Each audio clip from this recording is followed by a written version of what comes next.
You know that feeling? You go for a routine checkup, you feel perfectly fine, but you walk out the door with a whole handful of new prescriptions. Well, today we're going to dive into a really fascinating critical essay that asks why that happens and what it tells us about the state of modern healthcare in Korea. Okay, so here's how we're going to break this down. First, we'll get a handle on this key idea called the prescription cascade. Then, we're going to rewind the clock to see how it all started, way back during the Korean War. After that, we'll see how the system evolved, face some of the tough consequences of that evolution, and then finally, we'll zoom out and try to understand where we are right now. So let's kick things off with a scenario that honestly might hit a little too close to home for some of you. The author of our source material gives it a name, the prescription cascade.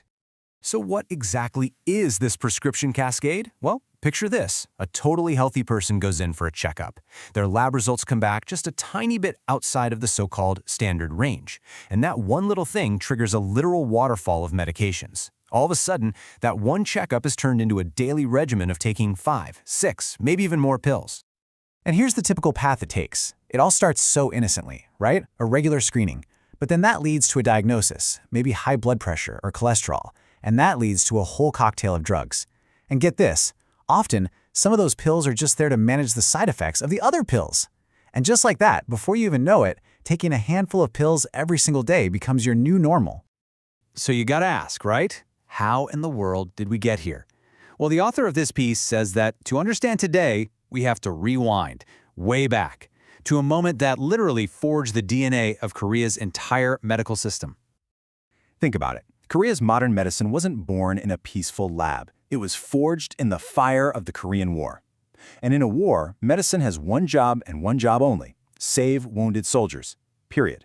So the focus was on emergency surgery and powerful antibiotics, and you know what? It worked. This war medicine was incredibly successful, and that success left a huge mark, a deep-seated belief and almost unshakable faith in the power of aggressive surgical intervention. And the author has this brilliant analogy for what happened next. It's like that old saying, right? If all you have is a hammer, everything looks like a nail. Well, with this incredibly effective surgical hammer in hand, the entire medical field started seeing almost every health problem as a nail that just needed to be hammered. And this is where things get complicated. Because that noble, life-saving hammer, which was once used for true emergencies, started to get picked up for, well, everything.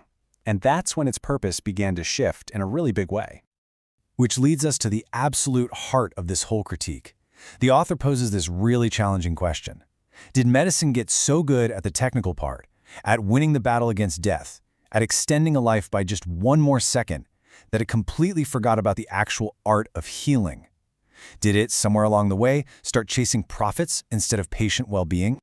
And you can see this expansion happening pretty clearly. That war medicine mindset, it didn't just stay in the emergency room. It started branching out, first into managing chronic diseases, then into really profitable areas like high-tech diagnostics and constant cancer screenings, and then cosmetic surgery, mass vaccination programs, you name it. The very definition of what medicine was supposed to do just exploded. Now, you'd think all this expansion would lead to a super robust, amazing healthcare system, right? Well, according to this essay, the result was the exact opposite. It created this really grim paradox. The author puts it in these stark and frankly kind of shocking terms. The claim is that the system is now so busy with everything else, managing those chronic conditions in otherwise healthy people, the endless screenings, the cosmetic tweaks, that is failing at its most fundamental job, taking care of people who are actually desperately sick. And the result of that failure? It's just harrowing. The source points to the tragedy of what are called ambulance diversions. This is when a patient in a real emergency needing critical care gets turned away by one hospital, then another, sometimes, as the quote says, literally dying on the pavement while searching for a bed that will take them. But why? Why would this ever happen? Well, for the final piece of the puzzle, the author zooms way out. We need to look at the massive system, the whole ecosystem, that both doctors and patients are stuck inside. And the essay points a finger at two major players, the architects of this whole environment. First, you've got the huge multinational pharmaceutical companies.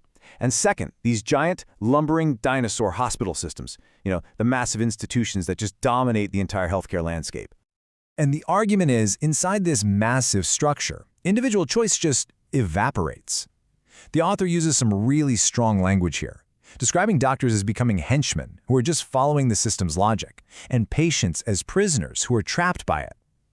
The point is, even if you're a doctor with the best of intentions, or a patient who just wants to get well, you're fighting against a system that might not be designed for genuine healing anymore. And that brings everything full circle, right back to that huge central question. It's a really tough one to sit with, and the point of this whole explainer isn't to give you an easy answer. It's to give you a new lens to view your own experiences, to make you stop and ask yourself, are the places we go to get better truly healing us, or are they just extending life? In this relentless advance of modern medicine, what have we gained? And maybe more importantly, what have we lost along the way?